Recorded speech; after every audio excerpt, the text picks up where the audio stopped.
On the first plate, we will split. Melee to the right, ranged and heals to the left.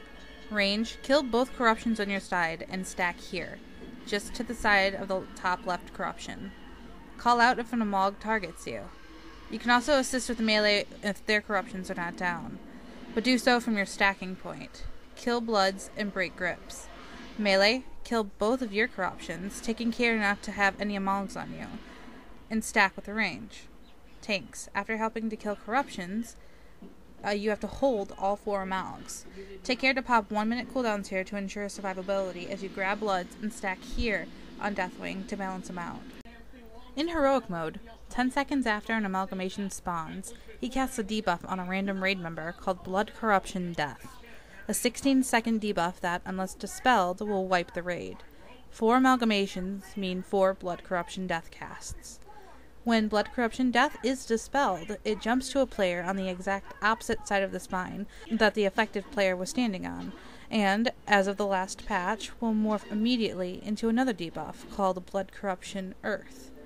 When Blood Corruption Earth expires on a player, they will be given the beneficial buff Blood of Netherian, which mitigates 20% damage at all times from all sources, stacking twice, for a total of 40% mitigation.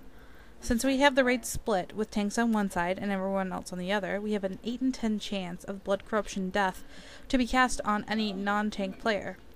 When dispelled off of a raid member, it should jump to either Saber or Mag, where it will morph into Earth and run out, giving them Blood of Netherian. If we are unlucky enough to have the Blood Corruption Death cast on a tank, we dispel it, forcing it to jump to a raid member. If dispelled, then it will not morph back into Blood Corruption Death as the tooltip says. It will remain Blood Corruption Earth and settle on a tank. When all 4 of Blood of Netherian's buffs are active, ranged and heals will grip themselves, and tanks will move the Amalgs through the blood residue on Deathwing's spine and stack. We roll, kill a corruption, dispel Blood Corruption Death, and proceed as normal. The Burning Tendons have nearly double the health that they have in normal mode, so it will take 2 Amalg kills to get through each plate. An absurd amount of bloods will pour from the corruption holes, so we will need Galbraith on full-time duty killing the bloods unless the Burning Tendons are out or Sniper is gripped. Keep the bloods away from the Amalg as much as possible.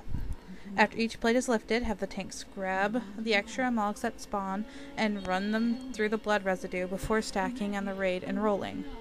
The amount of bloods may be so taxing by the last plate that it may be useful for the blood tank to kite the bloods up and down Deathwing's spine, while the raid focuses on the Burning Tendons.